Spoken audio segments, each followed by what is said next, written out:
Peace, everybody. What's good? This is our boy George Malachi Williams, and you are now tuned to New Media Today USA. Let's go. All right, everybody. Listen, I got some breaking news that I just heard out of the UK. Right? Basically, it was an interview. I have my, you know me, I keep my notes. It was an interview that was done by Sporting Icons that Bob Arum did. I'm gonna tell you guys something. I'm gonna leave the link in the description below. Bob Arum gave an explosive interview. The interviewer for Sporting Icons, this guy was phenomenal. He asked questions and he closed his mouth and he listened and he let Bob talk. Bob addressed a plethora of issues as it relates to this so-called glove gate that the LDBC keep talking about Tyson Fury cheating, talking about Mark Breland spiked his drinks, spiked his water bottle. This is why Beyonce Wilder lost. Remember, Beyonce gave a whole bunch of excuses for why he lost the fight against the Gypsy King. He said that the costume was too heavy. He said that the mask prevented him from breathing properly. He said that his legs was wore out from the costume. He said that Mark Breland spiked his water bottle, yet he had no proof of that, right? Why would Mark Breland do that? He said that the referee was cheating for Tyson Fury, yet the ref took a point from Tyson Fury to help Beyonce Wilder out. Then he said that Tyson Fury had spiked gloves or he had metal in his gloves. He said all of these things, right, instead of admitting that he got his ass whooped by the better man. But that's neither here nor there. Let me let you guys hear what Bob is saying, right? Listen to this.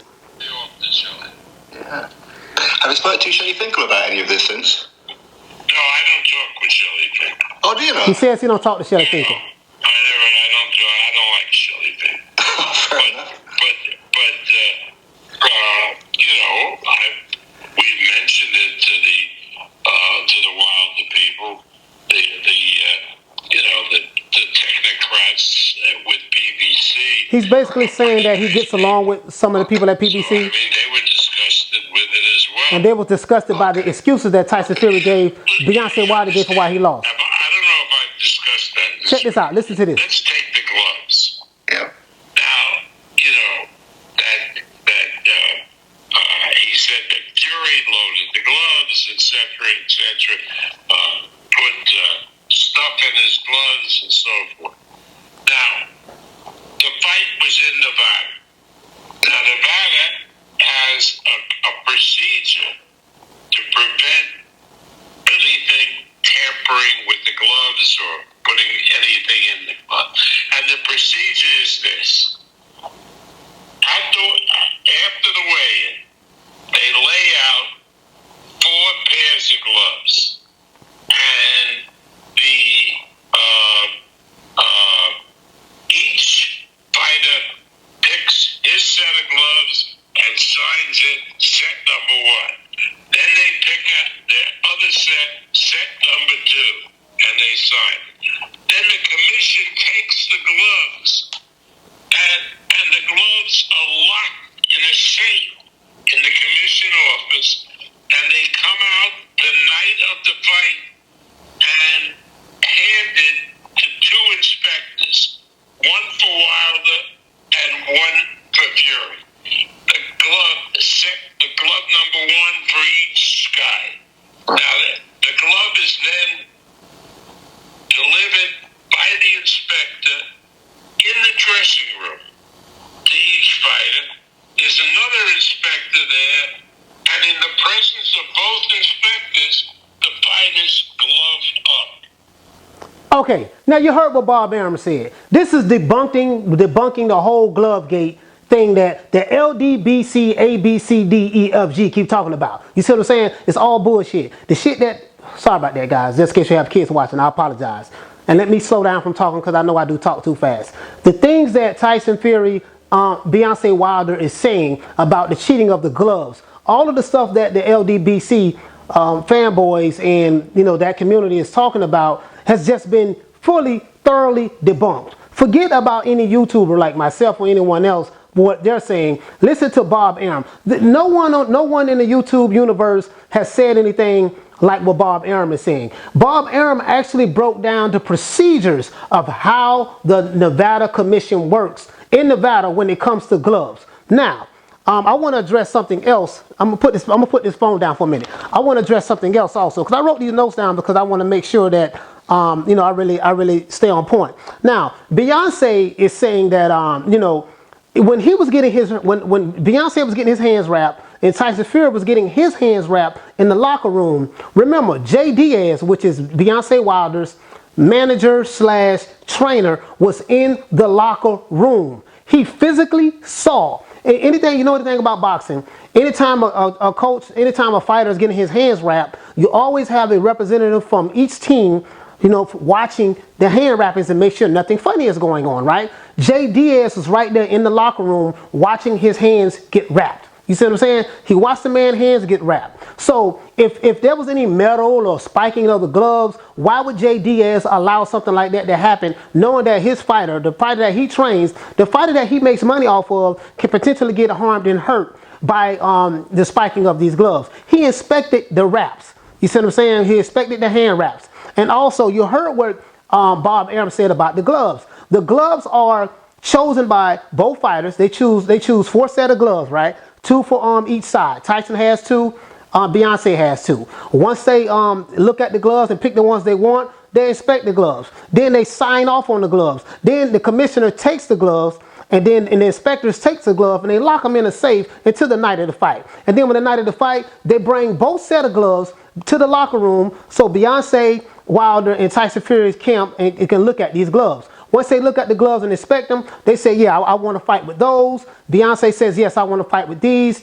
Each camp has a representative in each on each locker room. They look at the gloves again and inspect them, the ones that were signed off on the night before. And then they say, okay, everything's cool, everything's Gucci. You can go ahead and fight with these gloves, and that's it. So that debunks the whole myth of the spiking of the gloves. That's been debunked. Now, we're going to talk about Mark Breland spiking his water bottle in a minute. Because let me tell you something. Mark Breland is a real good guy. I don't know him personally, but he has a damn good reputation. He was a 1984 gold medalist. He's one of the best boxers that came out of the Olympics ever.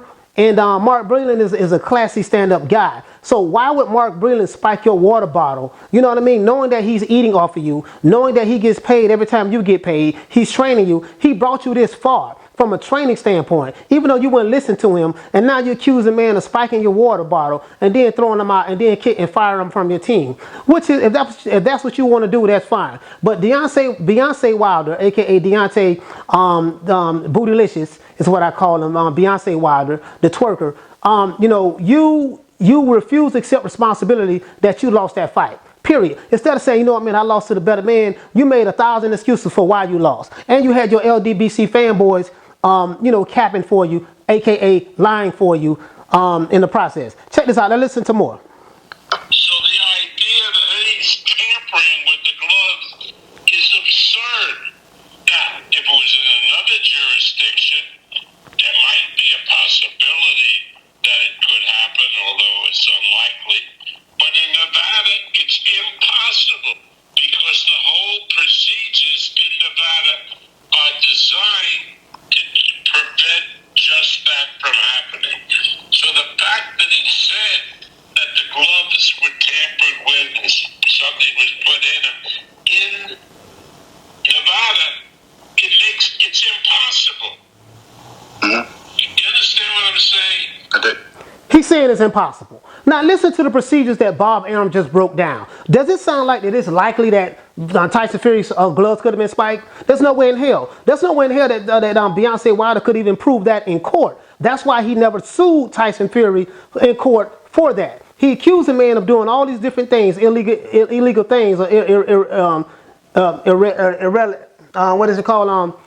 Irregularities, but he never brought him to court on that. He's suing for a compensation, or you know, they went to a mediator, that didn't work, so now they're going to arbitration. He's trying to get a financial settlement. He never said, and then okay, and if you felt like this guy really cheated the way you say he did, why were you trying to fight him the third time? Why were you trying to force a trilogy? And when Tyson Fury wanted to fight you, you kept your mouth closed. You made all these excuses and reasons for why and all the things that he did and why you lost and all this stuff there. Instead of accepting responsibility like a man is saying, man, I got my ass whooped. I lost to the better man that night. I need to tighten up, boss up, get better boxing skills, and go back at it again. You see what I'm saying? So you scandalized Tyson Fury's name. You lied on the man. You said all these different things. You lied on Mark Breland. You lied on the referee. You even lied on your costume and your outfit, which your costume and outfit had nothing to do with it. You lied on everything and everybody instead of looking yourself in the mirror and accepting responsibility for yourself. So let's listen to more of what Bob Arum has to say. This is a damn good interview.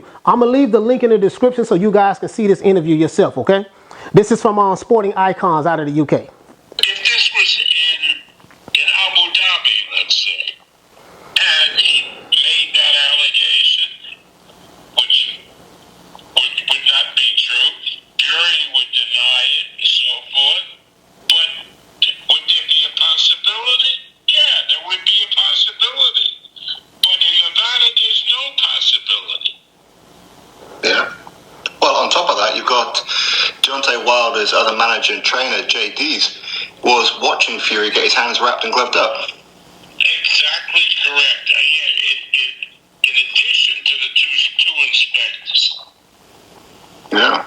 And I was watching something a little while ago, and so, you know what I mean? So there you have it. So now you're sitting back saying that, you know, JD's was right there. JD's was right there watching Beyonce Wilder, when we're watching Tyson, the Gypsy King Fury, get his hands wrapped. So if there was anything illegal or irregularities going on with the hand wraps, he would have saw that. You see what I'm saying? And we know what happened with the gloves. So all of this is smoke screen, debunk, is foolishness. I'm tired of even talking about this. But the reason why I titled the video, you know what I mean, that Bob Arum says